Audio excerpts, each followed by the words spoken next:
Dice, porque a los que antes conoció, también los predestinó para que fuésemos hechos conforme a la imagen de su Hijo, para que Él sea el primogénito entre muchos hermanos. Y él dice que este texto habla del propósito final del Padre con nosotros. Lo que busca el Padre con nosotros los cristianos es que cada día nos parezcamos a su Hijo Jesucristo. Luego entonces cita 2 de Corintios 3:18 para decir que esa es la labor del Espíritu Santo con nosotros hoy. Ahora, yo les estoy hablando de una persona que dedicó toda su vida a esto. Y uno puede decir, lo que este Señor diga, nosotros digámosle amén. Que ese Señor dedicado a eso apenas. Y entonces Él propone, y Él dice, esto es lo que está haciendo el Espíritu Santo hoy con la iglesia. Romanos 8 fue lo que pensó el Padre hacia nosotros. Pero 2 Corintios 3:18 es lo que el Espíritu Santo está llevando a cabo con nosotros. Dice, por tanto, nosotros todos, mirando a cara descubierta, como en un espejo, la gloria del Señor, somos transformados de gloria en gloria a la misma imagen como por el Espíritu del Señor. Yo tengo esta versión que dice, Nueva Traducción Viviente, dice, así que todos nosotros, a quienes nos han sido quitado el velo, podemos ver y reflejar la gloria del Señor. El Señor, quien es el Espíritu, nos hace más y más parecido a Él. Oye eso, esta es la versión. Nos hace más y más parecido a Él, a medida que somos transformados a su gloriosa imagen. Y Pablo parece que fuera Jesús solo aquí, porque dice que Cristo es el Espíritu, pero Él no es Jesús solo, es trinitario, ¿no? Y sabemos que en Cristo habita toda la plenitud de la deidad. Y el otro texto que él acuñe es este. Este es un texto que habla de la escatología. Es Primera de Juan 3:2. Primera de Juan 3:2. Vamos a mirarlo allí. Dice, amados, ahora somos hijos de Dios y aún no se ha manifestado lo que seremos. Pero sabemos que cuando Él se manifieste, o sea, cuando venga, esa es la parusía, seremos semejantes a Él, porque le veremos tal como Él es. Entonces, fíjese la propuesta de este hombre. Dice que todo el mensaje del Nuevo Testamento y del Antiguo Testamento está enfocado hacia allá. Dios se ha propuesto que seamos como su Hijo. El Espíritu Santo trabaja en eso todos los días con nosotros y al final, cuando Cristo venga, se completará la obra totalmente. Ser semejantes a Cristo. Parece que el apóstol Pablo entendió eso. Y el apóstol Pablo dice que todo el discipulado de la iglesia debe caminar hacia allá. Y lo dice en Efesios capítulo 4. Mire cómo él lo dice en Efesios capítulo 4. Pablo aquí habla de un cuerpo colegiado que va a ayudar a educar a la iglesia. Habla en el capítulo 4, versículo 11. Dice que el Señor ha instituido, quiero que lo coloquen allí, dice que Él ha instituido, este es el cuerpo colegial para educar a la iglesia. Y Él mismo constituyó, o sea, Cristo, a unos apóstoles, a otros profetas, a otros evangelistas, a otros pastores y a otros maestros. O sea, este cuerpo de personas, que es un cuerpo colegial, son los responsables de la educación del discipulado de la iglesia. Personas calificadas, personas calificadas. Observen que es un cuerpo colegial. El único que es superior a todos ellos es el que los instituye. Ni el apóstol es superior al profeta, ni el profeta al evangelista, ni el evangelista al pastor, ni el pastor al maestro. Todos son iguales. El único superior es quien los instituye. Así que nadie venga aquí a decirnos ahora que nos va a dar cobertura apostólica porque el apóstol es mayor. Eso es paja. Somos un cuerpo colegial. El único superior es el que nos instituye. ¿Estamos de acuerdo? Nadie más. Los demás estamos a la par. El apóstol, el pastor, el evangelista. Y nadie formamos un cuerpo para educar a la iglesia.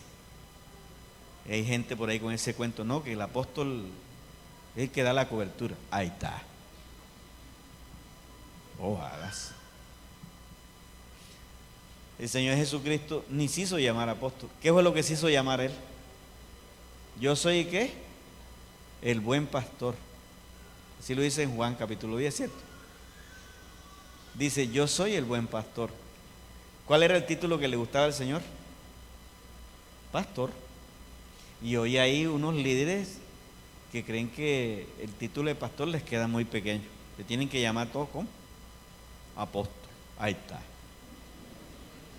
Qué locura. Oiga, a veces la gente en el campo es más sabia que nosotros porque leen la Biblia. Por allá llega un señor con un maletín encorbatado y ensacado donde no debe estar ensacado, que hace tanto calor por acá. Y esa gente anda ensacada aquí en la costa, ¿cierto?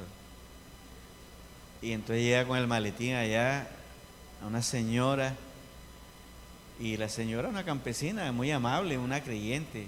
Bienvenido, hermano, Dios lo bendiga. No, no soy hermano, soy apóstol. Dígame apóstol. Vaya. Y entonces dice la ancianita, la campesina, dice, muéstreme las espaldas. Porque Pablo en 1 Corintios 9 dice que él fue azotado no sé cuántas veces que era apóstol. Entonces ella le dice, muéstreme las espaldas para ver cuántas veces lo han azotado a usted. Y ahí se lo tiró. Bueno, ese no es el tema. Mire lo que dice el apóstol Pablo. ¿Cómo todo este cuerpo? Póngalo otra vez, versículo 12. ¿Hacia dónde dice? A fin de perfeccionar a los santos, o sea, los que están arriba, los 5 primeros. Eso es lo que van a hacer. Perfeccionar a los santos. Estos señores van a perfeccionar a los santos. La palabra perfeccionar allí, que no es teleio, porque la palabra teleio, que se traduce perfección o madurez, aquí no se utiliza. Aquí se utiliza otra palabra. Y es la palabra remendar, que es la misma palabra que se utiliza cuando Pedro está remendando la red. O sea, ellos remiendan a los santos. O sea, la labor mía aquí es ayudarles a ustedes con la enseñanza. ¿Oyeron? Enseñarles, ayudarles a remendar para que vivan una vida más como Cristo. Entonces dice, a fin de perfeccionar a los santos para la obra del ministerio, para la edificación del cuerpo de Cristo. Oiga eso, miren esto, miren lo que sigue, dice, hasta que todos lleguemos a la unidad de la fe y del conocimiento del Hijo de Dios, a un varón perfecto. Ahí sí utiliza la palabra teleio. Perfecto, que se traduce maduro también. Para nosotros, para Dios es perfección, para nosotros es madurez. ¿Oyeron? Para que seamos maduros a la medida de la estatura de la plenitud ¿de quién? De Cristo. O sea, toda enseñanza del profeta, del pastor, del maestro, del evangelista y del apóstol debe conducir hacia allá, a que los congregados se parezcan a Cristo. Una iglesia no es grande cuando tiene mucha gente. Una iglesia es grande cuando sus miembros se parecen a Cristo. La iglesia de hoy está obesa. Alguien dijo que está muy grande, pero de profundidad 1 centímetro. Porque la gente, a los pastores hoy lo que nos interesa son los números, no los discípulos. Entonces, el propósito, si ustedes revisan el Nuevo Testamento, ustedes se van a dar cuenta que toda la meta apostólica es hacerse como Cristo. Por ejemplo, les voy a leer un texto aquí. Mire, el apóstol Pablo, que era un teólogo inconverso, porque antes de recibir a Cristo él era un teólogo muy avesado, ¿no? Pero no se había encontrado con Cristo. Hasta el día que se encontró con Cristo, caminó a Damasco y se convirtió. Y miren lo que escribió en Filipenses 3, del 7 al 10. cómo el apóstol Pablo persiguió fue esto. Y lo tenemos ahí, dice, pero cuántas cosas eran para mí ganancia, porque él era judío, hebreo de hebreo, en cuanto a ley irreprensible, criado a los pies de Gamaliel, la mejor escuela de su tiempo, era un teólogo. Imagínense que Gamaliel fue el nieto de Hillel, que fue el que introdujo el método ortodoxo del judaísmo. O sea, una eminencia. Y Pablo fue alumno de Gamaliel, estaba en Harvard de su tiempo. Todo un caché, ¿entiendes? Irreprensible, conocía la ley, fariseo. O sea, yo tengo casta, decía Pablo. Dice, pero todo eso para mí, ¿qué? Para mí, que era ganancia, lo he estimado como ¿qué? Como pérdida por amor de ¿quién? De Cristo. Y mire lo que sigue acá. Y ciertamente lo he estimado todas las cosas como pérdida por la excelencia del conocimiento de Cristo, mi Señor, por amor del cual lo he perdido todo y lo tengo por basura. Eso basura es un eufemismo, porque el griego lo que dice es, lo tengo por estiércol. Y no lo decimos a lo costeño para no insultar a nadie. Dice, a fin de ganar a Cristo. Dice, todo esto, los títulos, todas estas cosas, todo eso lo he estimado por basura. Porque mi afán es Cristo. Y sigue diciendo, y ser hallado en Él, no teniendo mi propia justicia, que es por la ley, sino que es por la fe de Cristo, la justicia que es de Dios por la fe, para ser semejante y dice, a fin de conocerle y el poder de su resurrección y la participación de los padecimientos, llegando a ser ¿qué? Semejante a Él. Y Pablo, ese era el afán de Pablo, ser semejante a Cristo.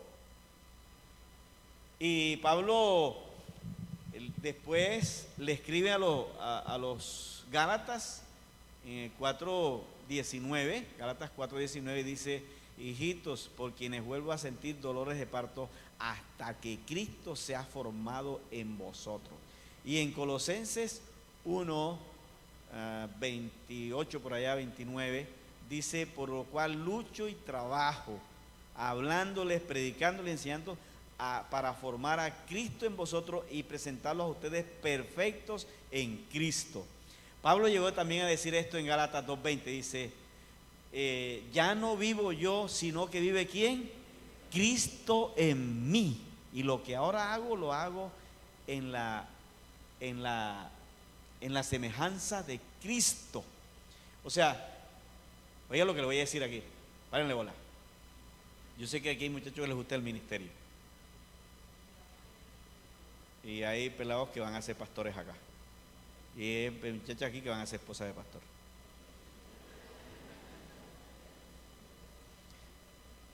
Ojalá sea Dios quien lo llame, ¿vio? Porque eso de ser pastor no paga. Claro que habían hecho un negocio de eso, ¿no? Yo tengo 32 años de ser pastor. Y hermanos, ¿cuál fue la meta de Pablo? Miren esto, ¿cuál es el reto de un pastor, de un líder? Es este. Pablo se hizo como Cristo y cuando le escribió a los filipenses y le escribió a los colosenses y le escribió a los corintios, ¿sabe qué les mandó a decir? Imítenme a mí como yo a Cristo. Vaya.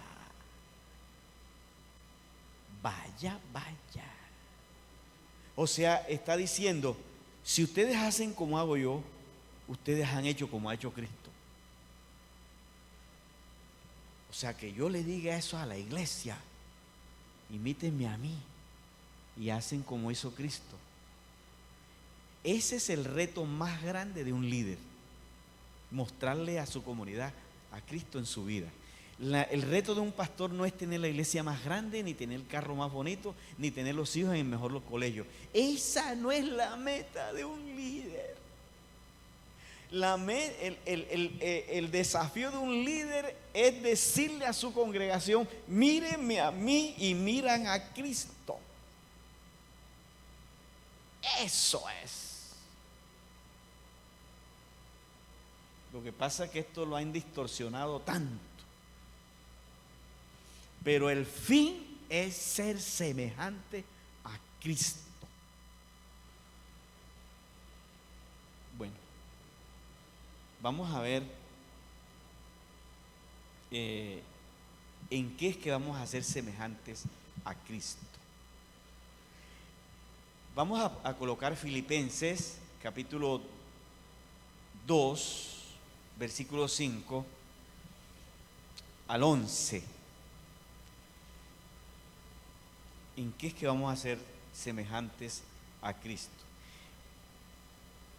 Y esta propuesta también la trabajo yo con lo que John Stott ha dicho. Oigan esto.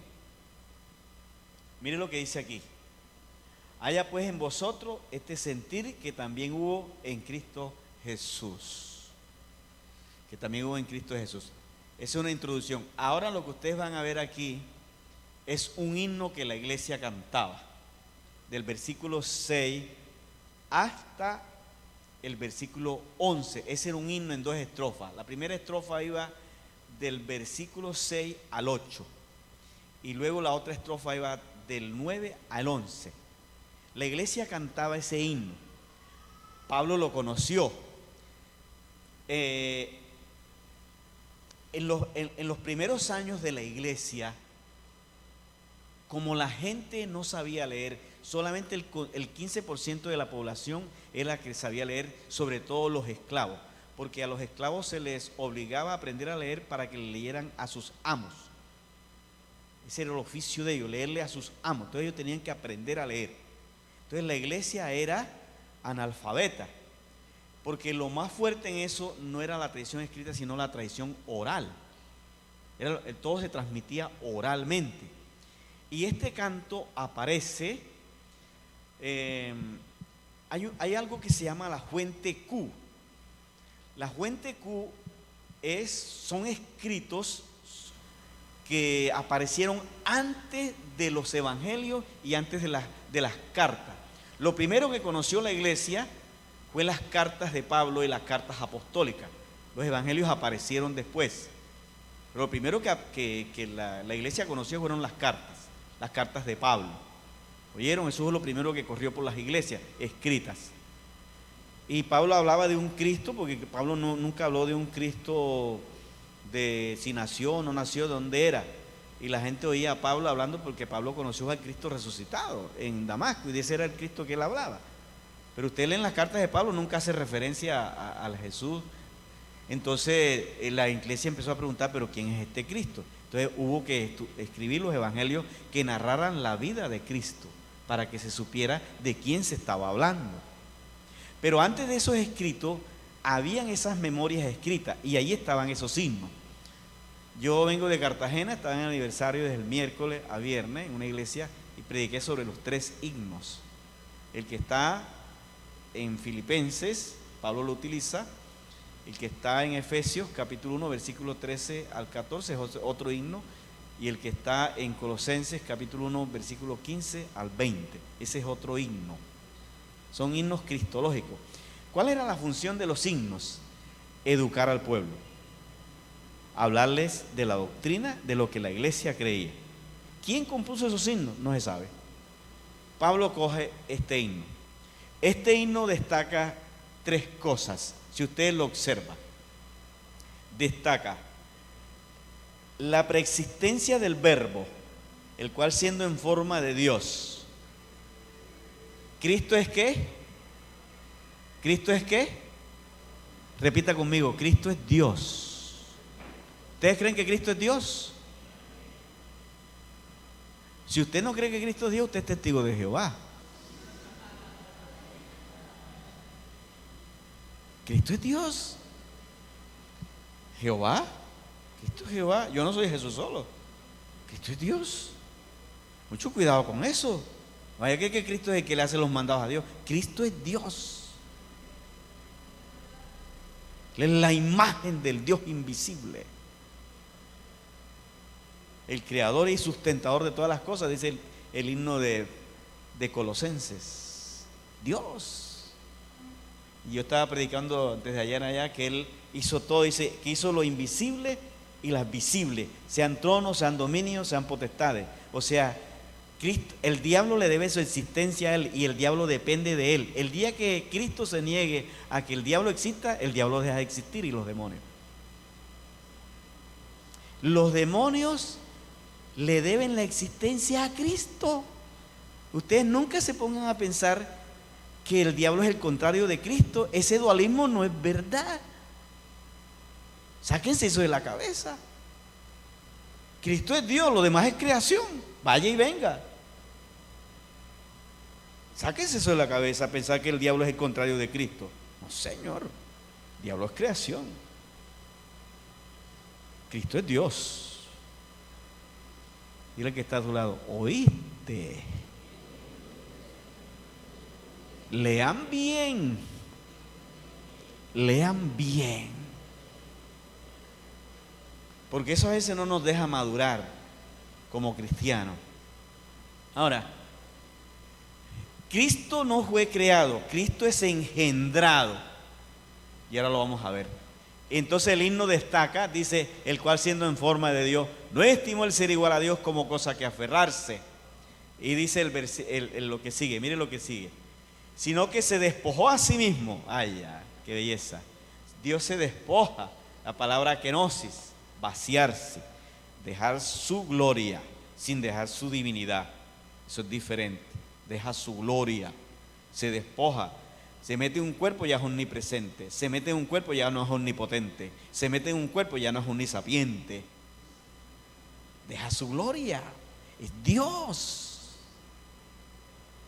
Qué belleza, ¿no? Todo lo que Él está haciendo. Cristo es un estado de indefensión de Dios. Dios está indefenso en Cristo.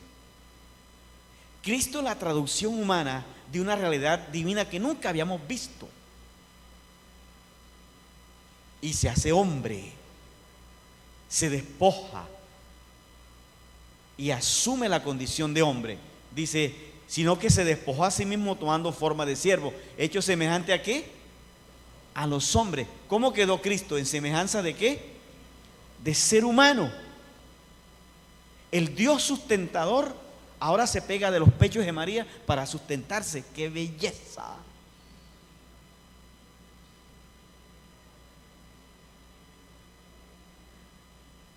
El Dios que sustenta al mundo se pega de los pechos de María para sobrevivir. Uy, yo merezco. Me pasa con Amparo Grisales. Una cosa extraordinaria. Imagínense, en Hebreos 5:8 dice